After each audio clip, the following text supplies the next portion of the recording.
Hi everyone, Pam here from Creative Homescaping. Today I am participating in the Fall Lantern Challenge that's being hosted by Arylnn of Arlynn's Country Craft Corner and Kim of Sweet Daisy Creations. So please check out their channels as well as the playlist, which I'll have linked below when it's available. I'm sure you'll get a lot of ideas for your fall decorating.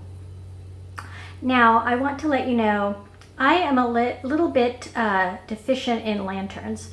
I only have two for the indoors that I bought at Michael's, and I showed those in a haul, and I also showed them on my Cozy Corner video. They are currently sitting on the hearth of my family room fireplace. And I didn't really want to have to go out and buy something totally new. So I decided maybe I could create my own lantern using something I have on hand. And I'm going to show you what it is in just 1 second. Okay, so here it is. This is a glass jar with a cork lid, and I used to use this as a pasta jar probably 20 plus years ago, and then I decided to use it as my button jar in my sewing area. But I thought this might make the perfect thing to turn into a lantern because it has these ridges on it. It sort of mimics a pumpkin. So I thought, well, I could stick an LED candle in there and turn it into a lantern. So that's what I'm going to do. Now, I didn't want to put a bow or the bow swag on the front of it because I didn't want it to block the view of the candle. So I thought, oh, I'll set it flat on top of the lid. But I did not want to drill a hole in the lid. So what I did was I created a slip knot and I ran the loop around the edge of the cork that sits down into the jar so that I wouldn't have a gap if I just were to twist twine around it. If I just twisted around it, there'd be a gap here. It might prevent it from sitting on the jar. So that's why I did the slip knot, and then I just ran it back and forth across the top of the lid and tied it off on the other side, came back, tied it in the middle, and then went at an angle. And this way I have something to attach the bow to without using putty or glue or drilling a hole in the top. And I can also use it to stick picks in and that sort of thing. So that's what I'm going to be trying to do with the top. And I will probably show you from an overhead angle as I work things out. But that's it. I hope you'll stay tuned to see what it looks like. Okay, so here is the cork top to the container. And as I mentioned, I put the jute twine on there. And then I have gone ahead and made this bow. It is a funky bow, which was one of the requirements. And it wasn't just to have a funky bow, it was to have a funky bow swag topper, which means you're going to add some elements to it. But what I'm going to do is go ahead and attach the bow onto the cork top. And you will see that right here.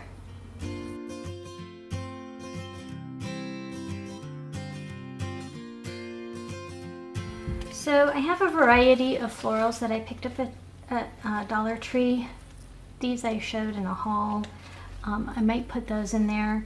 But I also recently found these, and I think they're part of the Christmas items that they're going to be bringing out. And I don't know if you can see that, they're kind of a sparkly gold color, but very muted. They're not very glittery.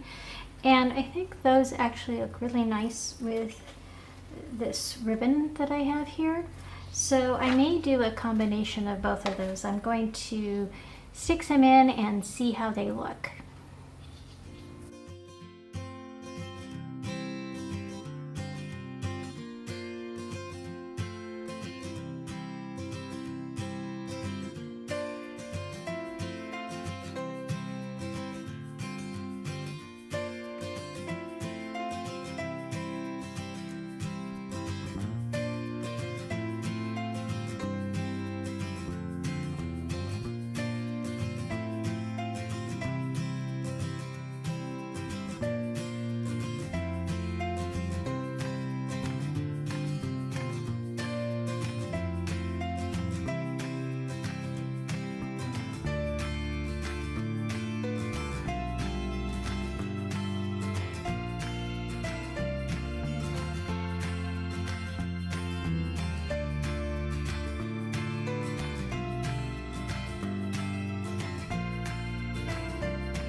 So not only am I lacking in lanterns, but I'm also a little bit lacking in trays.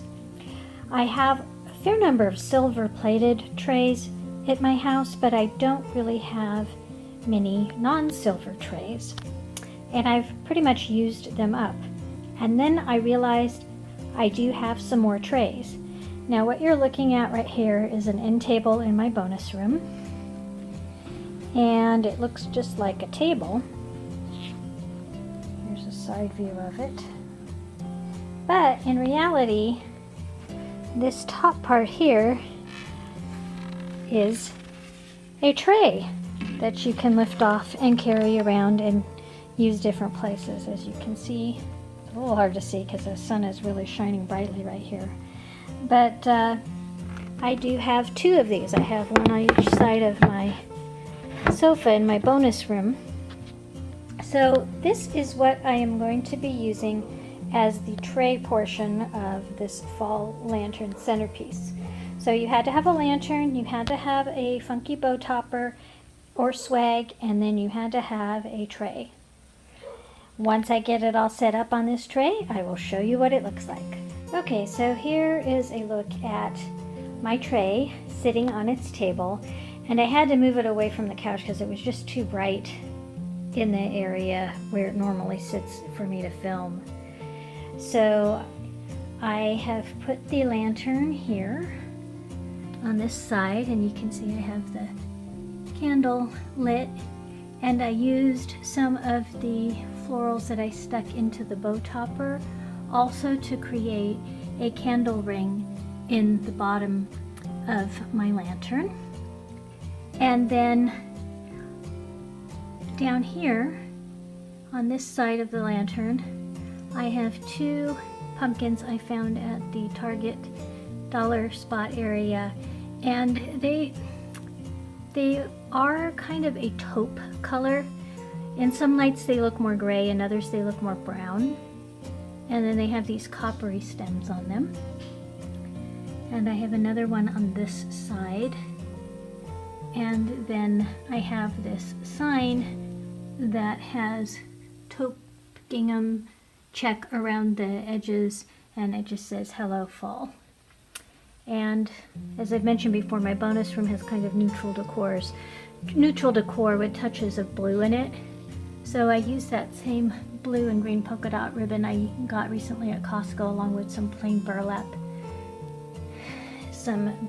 polka dot ribbon, as well as a damask ribbon that I already had on hand. And then I just added these leaves. These were actually leaves I picked up in a pack of 50 leaves, I think, from Dollar Tree. And I'm going to be showing you in another video what I did to them to get them to look like this, because they did not come like this. So there you have it. That is my fall lantern centerpiece display.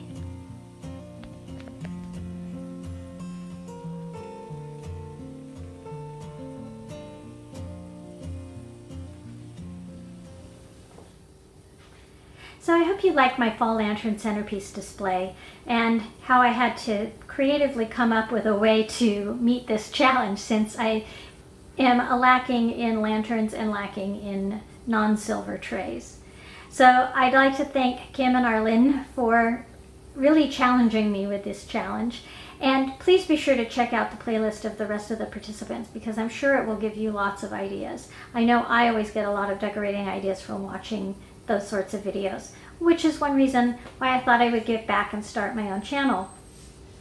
So if you're new to my channel, I hope you'll consider subscribing, because I do post several videos a week on how to creatively manage and decorate your home. Thanks again for watching. Thank you to all of the rest of the participants. I can't wait to see what you've done, and I look forward to seeing all of you next time. Take care.